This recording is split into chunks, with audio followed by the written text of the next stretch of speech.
49번째 시간입니다. 하나님은 내게 누구신가? 시편 16편 1절과 2절 말씀을 본문으로 하나님은 내게 누구신가? 하나님과 나와의 릴레이션십에 대한 이야기를 오늘 아침 우리가 함께 해보도록 하겠습니다. 본문을 먼저 읽을게요. 오늘 이 시편은 표제에 다윗의 믹담이라고 되어 있는데요. 이 믹담이라고 하는 것에 대해서는 잠시 후에 우리가 이야기를 하기로 하고 본문 1절과 2절을 함께 읽어보겠습니다. 하나님이여 나를 지켜주소서. 내가 주께 피하나이다. 내가 여호와께 아뢰되 주는 나의 주님이시오니 주는 나의 주님이시오니 주 밖에는 나의 복이 없나이다. 주 밖에는 나의 복이 없다 하였나이다. 자, 시편 16편은 우리가 펼쳐놓고 있는 이 시편 16편은요.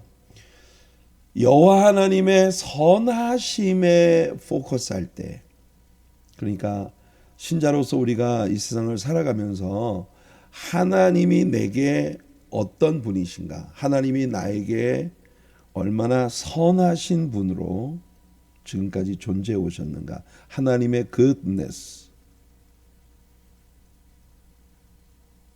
하나님의 goodness, 이 하나님의 선하심에 포커스할 때에 우리들의 마음속에 자연스럽게 흘러넘치게 되는 이 기쁨, joy, 이 기쁨을 극히 개인적인 고백으로 강조해서 담고 있는 찬양이 바로 오늘 이 시편 16편이 되겠습니다. 이 시편 속에 담긴 다윗의 고백들이 극히 개인적이라는 이야기를 하는 이유가 뭐냐 하면은요, 이 시편 16편의 특징은 다윗이 1인칭 대명사 I, my, me, mine,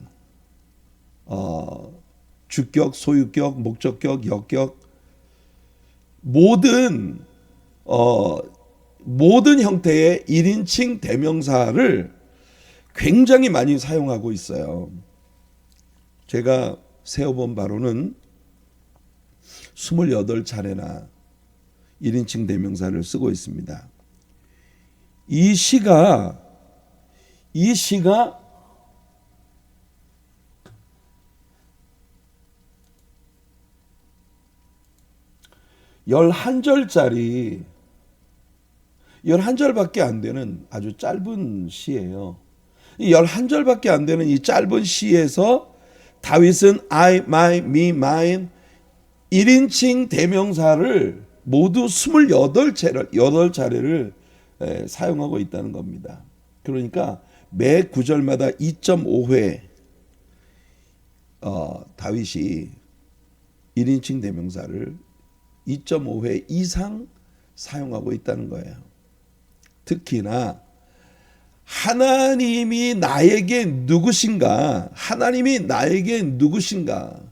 오늘 우리들의 본문에도 보면 나의 복, my blessing, my bless, 나의 복, 나의 주, 내 기쁨, 나의 제사, 나의 산업, 나의 잔, 나의 소득, 나의 분깃, 나의 기업, my라고 하는 소유격 1인칭 대명사만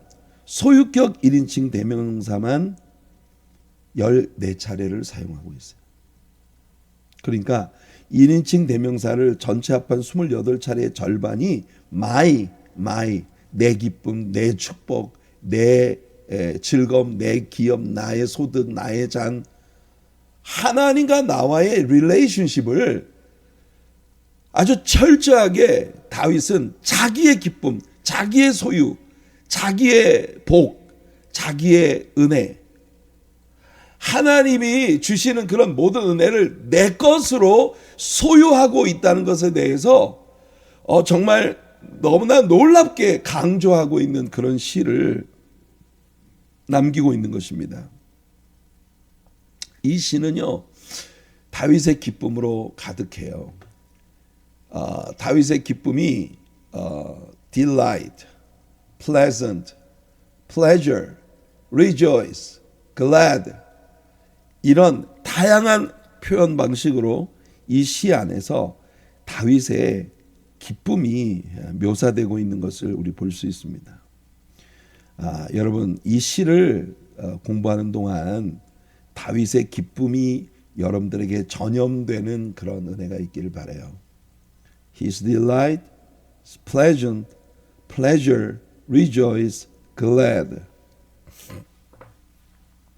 지금도 영어 공부를 정말 열심히 하고 있는데요. 매일매일 성경을 공부하면서 배우고 있는데 아직도 정말 배울 게 너무 많구나, 갈 길이 멀구나, 이런 생각을 합니다. 지난 주일날 제가 칼라우시라고 하는 그 케냐 사람의 조크를 여러분들에게 들려드렸는데, 제가 한국에서는 레오파드라고 쓰거든요. 레오파드. 그리고 이 칼라우시가 영국식 영어를 하기 때문에 그 사람도 거기서 레오파드라고 이렇게 이야기를 했는데, 제가 레오파드라고 얘기를 하니까 우리 정말 영어를 쓰고 있는 영어권 성도님들은 레오파드가 뭐지? 이렇게 생각을 하셨다고 저한테 얘기를 하더라고요. 그래서 나중에 여러분 제가 사전을 찾아보니까 사전에 레오파드가 아니고 레퍼드예요. 레퍼드. 그러니까 이게 좀 약간 특별한 그 발음에 특별히 주의를 요하는 그런 불규칙.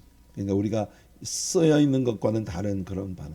자, 셰퍼드 같이 그런 단어처럼 그냥 통으로 외워야 되는 그런 단어더라고요. 그래서 지난 주일날 제가 또 한 가지를 더 배웠어요.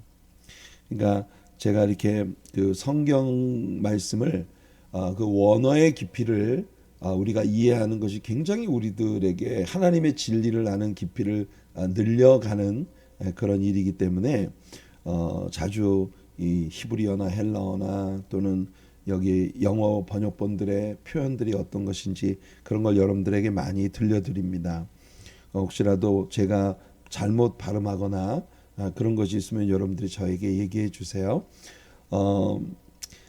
소위 그 데이비디 커버넌트, 더 데이비디 커버넌트, 다윗의 언약이라고 일컬어지는 사무엘하 7장에 나왔었던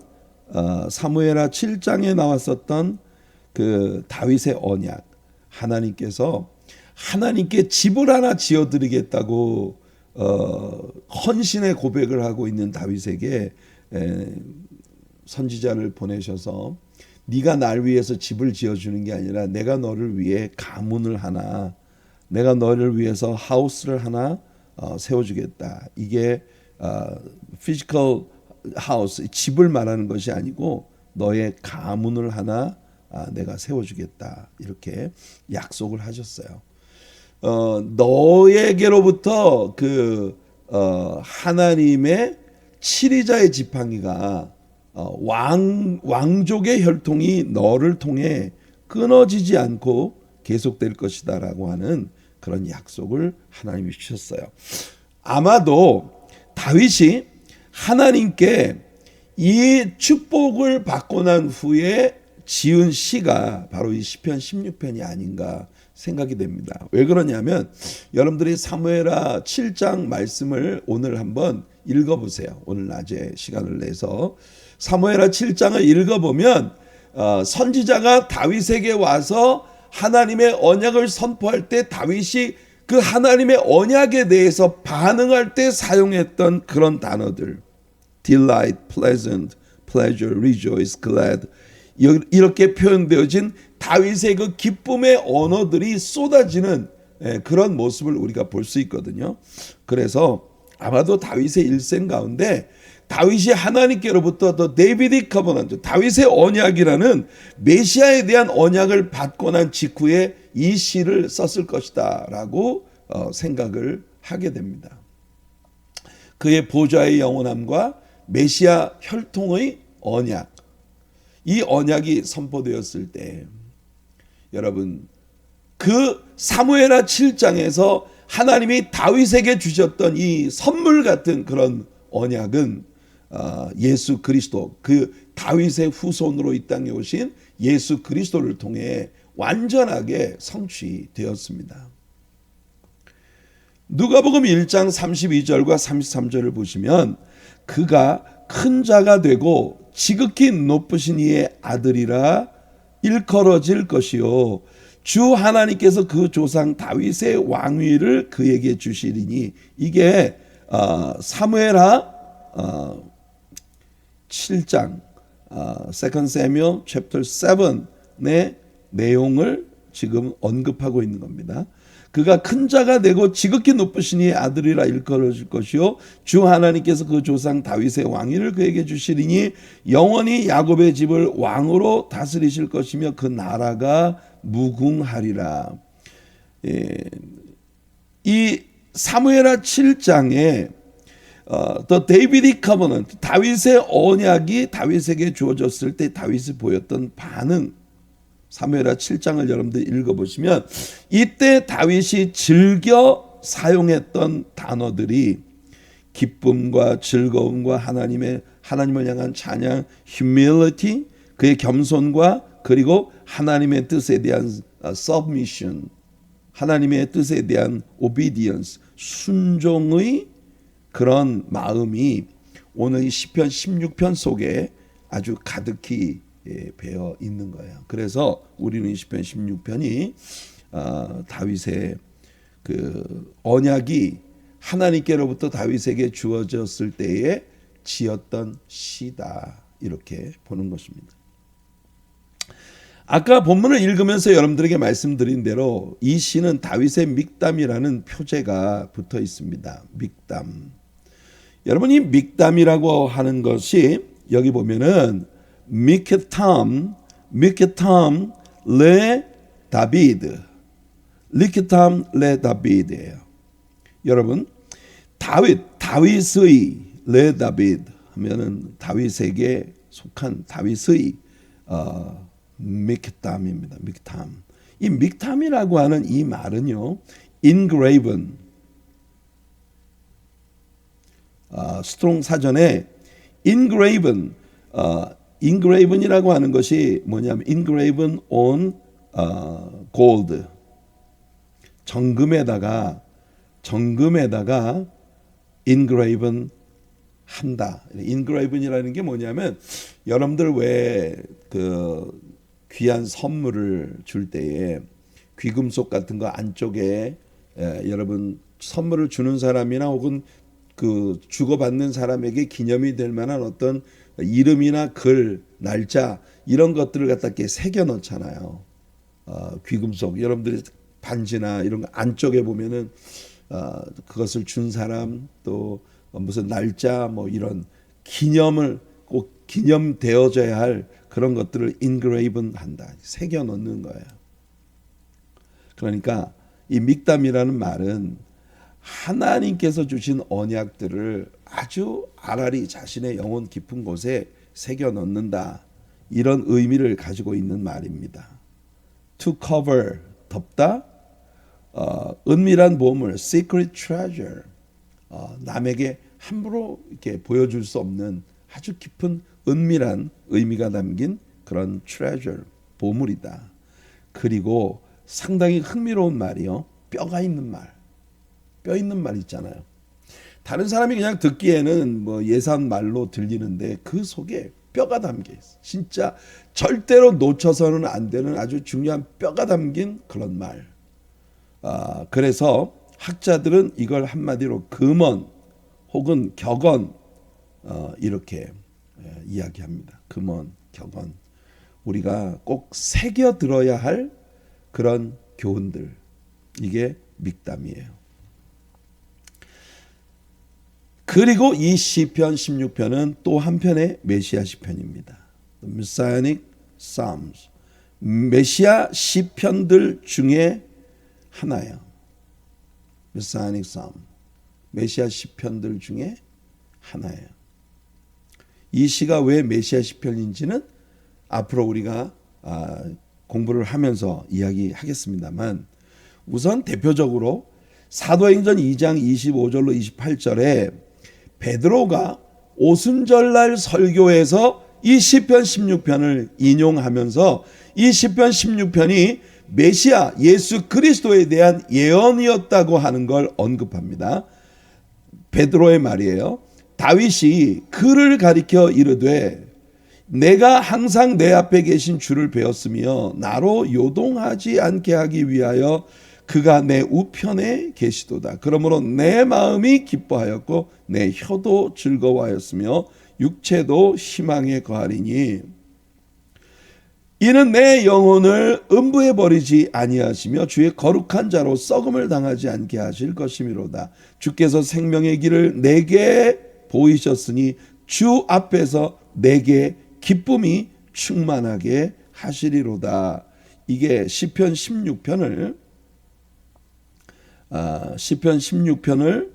베드로가 인용하고 있으면서 여기에 나오는 1인칭 주어 나 또는 내게 나의 이런 그 1인칭 대명사들이 모두 예수 그리스도를 지칭한 것이다라고 다윗이 그를 가리켜.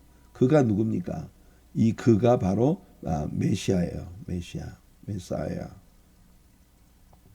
메시아 대신 이 메시아라는 말을 신약 성경에 헬라어로 바꿔놓으면 이게 크리스토스거든요. 크리스토스. 그래서 크라이스트. 그리스도. 메사야.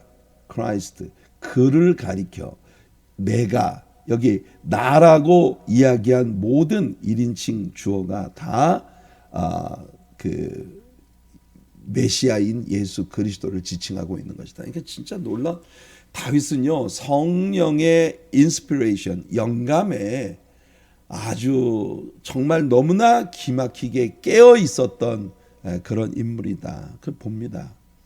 이 시 가운데에서 나라고 표현하고 있는 이 모든 것이 다 예수님 이야기라는 걸 베드로가 성령의 감동으로 사도행전 2장에서 설교를 하며 인용을 하고 있는 거예요. 참 이런 말씀을 여러분들이 공부하면 너무나 놀랍지 않습니까? 하나님의 성령께서 일관성을 가지고 역사하시는 그런 말씀들. 뿐만 아니라 바울도 비시디아 안디옥의 사도행전 13장에 비시디아 안디옥의 유대인의 회당에 들어가서 행했던 그 설교. 여러분, 이 설교가 바로 앵콜 요청을 받았던 그 설교입니다. 그 설교에서 바울도 또 다른 시편에, 이게 뭐냐면 바로 시편 16편이에요. 이 시편 16편을 바울도 인용하면서 주의 거룩한 자로 썩음을 당하지 않게 하시리라. 이게 바로 시편 16편에 나오는 내용이거든요. 이것이 바로 예수 그리스도의 부활에 대한 예언의 말씀이었다고 이 시를 인용하고 있는 겁니다. 그러니까 이 시편 16편은요 메시아 예수 그리스도를 예언하고 있는 메사닉 삶, 메시아 예언시 중에 하나인 것입니다. 자, 우선 이 시에서 다윗은요 하나님의 은혜와 하나님의 선하심, 하나님의 은혜와 하나님의 선하심, His grace and His goodness, 이 하나님의 은혜와 선하심을 인해서, 그러니까 이 시편 16편에 나오는 다윗의 모든 찬양의 근거는 하나님의 은혜와 선하심으로부터 비롯된 것이다. 여러분들이 좋은 신앙인이 되기를 원하시면 있잖아요. 여러분 자신을 개발하고 여러분 자신을 수련하고 여러분 자신을 이렇게 업그레이드 시키는 그런 것이 아니라 여러분들이 하나님을 파고들어야 합니다. 하나님 속으로 깊이 들어가야 돼요. 그게 신앙이에요. 신앙은 여러분들의 자아를 크게 만드는 게 아니라 진짜 하나님이 얼마나 크신 분이신지를 체험하는 거예요. 하나님 속으로 들어가서 하나님을 경험하는 거예요. 그 하나님을 경험하면 경험할수록 우리는 유구무원입니다. 할 말이 없어요. 하나님의 그 크심에 압도되어지는 그런 은혜, 하나님의 은혜와 하나님의 선하심이 얼마나 대단한지 그거를 깨달으면 깨달을수록 우리들의 신앙은 정말 더 기쁨이 넘치고 더 은혜가 넘치고 더 하나님의 형상을 닮아가는 그런 모습이 될 수밖에 없어요. 이 다윗은 이 시편 16편에서요 하나님에 대해서 묘사합니다. 하나님이 나에게 누구신가? 그런데 다윗이 시편 16편에서 하나님에 대해 묘사하고 있는 건 예수님이 하나님에 대해 어떻게 생각하시는가 하는 것을 나타내는 것이라고 신약의 성경들이 인용을 하고 있고요. 그 다음에 이 말씀은 동시에 우리가 예수님을 어떻게 생각해야 하느냐, 우리가 예수님을 어떻게 생각해야 하느냐, 이것을 우리들에게 보여주는 아주 중요한 그런 내용을 시편 16편이 가지고 있다는 겁니다. 여기 하나님에 대한 다윗의 묘사는 모두 예수 그리스도가 하나님을 어떻게 생각하시는가 하는 묘사이고, 또 우리들이 이 모든 다윗의 표현을 예수님께 적용시켜야 할, 우리가 예수 그리스도를 어떻게 생각해야 하느냐 하는 것을 담고 있는 그런 시입니다.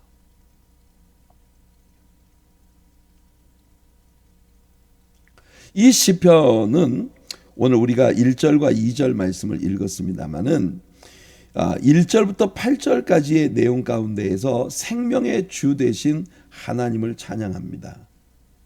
오늘 1절에 보니까 하나님이여 나를 지켜주소서라고 노래를 하고 있어요.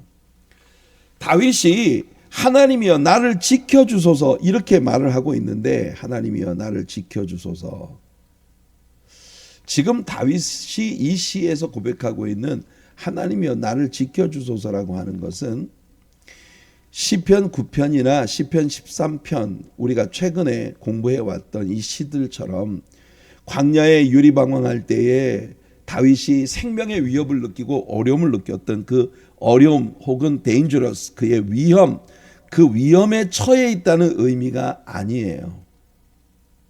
하나님이 자신을 어떻게 지켜주시기를 바라느냐 하면은 주님의 품 안에 스테이 할 수 있도록, 주님의 품 안에 머무를 수 있도록, 그러니까 이 감격스럽고 기쁨이 넘치는 하나님의 품으로부터 밖으로 나가지 않고 그 안에 머무를 수 있도록 자신을 지켜달라는, 머무를 수 있도록 자신을 지켜달라는 그런 고백이에요.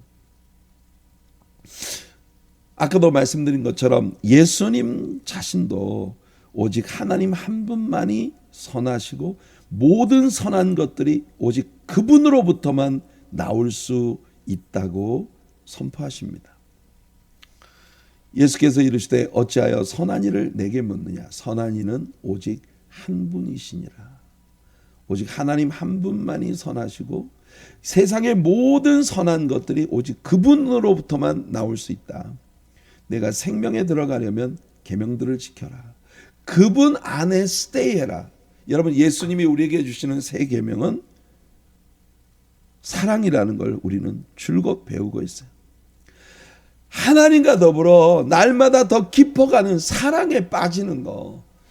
여러분, 성경 말씀을 묵상하고 기도하고 하나님과의 릴레이션십, 하나님과의 펠로십, 우리의 교제의 깊이를 깊이 만들어 나가다 보면 우리는요 하나님께 완전히 빠져버린 그런 인생들이 될 수밖에 없어요. 예수님도 당신 자신이 하나님께 푹 빠져 계시다고 하는 걸 고백했어요. 우리들도 하나님의 사랑에 깊이 빠져 가야 합니다. 오늘 우리들의 본문에는 하나님과의 좋은 사귐에 대한 다윗의 고백들이 꽉 들어차 있는 겁니다. 하나님을 가까이 함이 복이라. 오늘 본문에서 다윗은 그렇게 말했어요. 하나님을 가까이 하는 것이 나의 복이다. 그래서 여러분 시편에 보면은 에이삽이라든지 이 그 다윗 시대의 찬양 인도자들의 마음속에 다윗과 동일한 사고가 흐르고 있었다는 걸 우리는 볼 수 있어요. 그래서 여러분 아삽의 시 가운데는 아마도 상당 부분이 다윗의 시에다가 아삽이 곡을 붙인 그런 시들이었을 것이다라고 생각하게 하는 그런 시들이 참 많습니다. 아삽의 시라고 표제가 명명하고 있지만 그러나 이것이 우리가 성경에서 줄곧 배우는 다윗의 사고 속에 녹아있는 그런 감동들이 아삽의 시 속에 담겨있는 모습을 우리는 봅니다. 하나님을 가까이 하는 것이 내게 복이라. 여러분 아삽의 시 가운데 보면 시편 73편에 여러분이 시편 73편은 시편 37편을 다른 각도에서 동일한 시편의 내용을 쓰고 있는 그런 시예요. 시편 37편은 다윗의 시인데 시편 73편은 아삽의 시라고 이렇게 되어 있거든요. 하늘에서는 주 외에 누가 내게 있으리요. 죄송합니다. 타이포하네요. 누가 내게 있으리요. 땅에서는 주밖에 내가 사모할이 없나이다. 오늘 우리가 왜 이 찬양을 불렀는지 아시겠죠? 하늘 위에 주님밖에 내가 사모할 자 이 세상엔 없네. 하늘 위엔 주님밖에 없고 이 땅에도 주님밖에 내가 사모할 자가 없다. 이게 이 시의 고백이에요. 그리고 시편 73편 동일한 시편 73편의 28절을 보시면 하나님께 가까이함이 내게 복이라. 이게 분명히 지금 다윗의 시편 가운데 나온 이 구절이 아삽의 시로 되어져 있는 시편 73편에서 하나님께 가까이 하는 것이 나에게 복이라. 하나님을 가까이 성전에 들어가서 주님을 예배할 때 비로소 내가 불합리하다고 생각하는 이 세상 모든 것들이 이해가 되더라는 거예요. 둘 중에 하나예요. 하나님이 끝없는 사랑을 베풀어 주셔서 그 사람을 바꾸려고 하시는 것이던가, 안 그러면 하나님이 끝없는 사랑을 베풀어 주는데 이 사람이 바뀌지 않으면 결국은 이 사람이 나중에 돌이킬 수 없는 하나님 앞에 변명의 여지가 없는, 하나님이 이렇게까지 은혜를 베풀어 주셨는데 그 은혜를 받지 않고 지가 고집을 부리면서 이렇게 살았으니까 누구에게도 변명의 여지가 없는, 그래서 하나님의 형벌의 날을 위해 이 사람을 지금 계속해서 유보하고 계시는 유예된 호황을 누리고 있는 것일 뿐이다. 그러니까 여러분 우리가 하나님 앞에 이 세상에서 내가 불합리하다고 여기고 있는 모든 것들이 사실은요 하나님이 그냥 참고 계시는 중이에요. 하나님이 다 다루실 거예요. 그러니까 우리는 이 아삽처럼 다윗처럼 그냥 내가 하나님께 가까이 하는 거, 그게 복이다. 다른 사람이 뭘 어떻게 하든지 그건 우리가 관여할 바가 아니에요. 우리는 오직 하나님께만 집중해야 돼요. 우리가 오직 하나님께만 집중해야 한다는 것이 이 시가 우리들에게 보여주고 있는 아주 중요한 내용인 것입니다. 그래서 여러분 하나님은 내게 누구신가? 이게 제일 중요해요. 하나님은 내게 누구신가? 왜냐하면 야고보도 말하기를 온갖 좋은 은사와 온전한 선물들이 다 위로부터 빛들의 아버지께로부터 내려오나니, 여러분 우리들의 삶에 모든 좋은 것이 있다면 그건 다 하나님께로부터 오는 거예요. 하나님은 변함도 없으시고 회전하는 그림자도 없으시니라. 이게 대박이에요. 우리가 그 심한 변덕 부리는 것처럼 하나님이 변덕을 부리신다면 우린요 끝장입니다. 애당초 끝장이었어요. 근데 우리 하나님의 우리를 향한 사랑과 깊은 관심과 은혜는요, 정말 끝이 없어요. 끝이 없어요. 오늘 예배가 시작되기 전에 제가 메라나타의 He is our peace라고 하는 찬양을 여러분들에게 들려드렸어요. Who has broken down every wall. 우리의 모든 장벽들을 허물어 주시는 He is our peace. 하나님은 정말 좋으신 분입니다. 하나님이 변하지 않으신다는 게 얼마나 기가 막힌 일입니까? 이게 사랑이에요. 우리를 향한 하나님의 사랑은요 변함이 없어요. 그러므로 우리가 예수 그리스도를 통하여 하나님을 날마다 더 깊이 알아간다는 것. 하나님은 내게 누구신가? 이 사실, 여러분, 기독교 신앙이라고 하는 건 신앙의 깊이가 깊어갈수록 아주 선명하게 드러나는 게 뭐냐? 하나님이 내게 누구신가? 하나님을 더 깊이 알아가는 거예요. 이게 the highest advantage입니다. 더 우리가 기독교 신앙 안에서 누릴 수 있는 최고의 혜택이에요. 하나님을 알아가는 것. 하나님은 우리에게 모든 선한 것들의 복을 주시는 분이기 때문이에요. 시편 21편 3절에 주의 아름다운 복으로 그를 영접하시고 순금 관을 그의 머리에 씌우셨나이다. 모든 아름다운 선물들이, 모든 아름다운 복이 우리 주님께로부터 옵니다. 물론 시편 23편에서 다윗은 고백합니다. 우리의 목자이신 예수님을 따라갈 때 하나님의 최고의 선하심과 인자하심이 정녕 우리를 따르게 된다는 것. 이게 오늘 우리들의 적용 말씀이에요. 우리는 기억해야 합니다. 우리들의 자신과의 관계, 타인과의 관계, 우리의 환경들과의 관계, 우리들의 다가올 미래, 그 미래 속에 서 있는 우리들, 이 모든 것들이 지금 여러분이 하나님과 가지는 하나님과 여러분의 릴레이션십, 거기에 전부 달려 있다는 걸 잊지 마세요. 거기서부터 모든 게 시작되는 겁니다. 하나님이 내게 누구신가? 거기로부터 우리들의 신앙생활의 모든 것들이 시작이 된다는 거예요. 오늘의 적용 말씀입니다. 시편 23편 6절. 무조건 여러분들 이 말씀에 아멘 하시고 이 말씀을 믿고 이 말씀을 붙잡으세요. 나의 평생의 선하심과 인자하심이 반드시 나를 따르리니 내가 여호와의 집에 영원히 살리로다. 내가 여호와의 집에 영원히 거하리로다. 이 은혜가 여러분들의 것이 되기를 예수님의 이름으로 축복해 드립니다. 이 은혜가 여러분의 것이 되기를 바라요. 진실로 그의 선하심과 인자하심이 나의 평생에 반드시 정령 반드시 나를 따르리니 내가 여호와의 집에 영원히 살리로다. 여러분, 오늘 이 하루도 여러분들의 인생에서 하나님과 더 깊어지는 그런 사귐의 하루가 되기를 예수님의 이름으로 축복해 드립니다.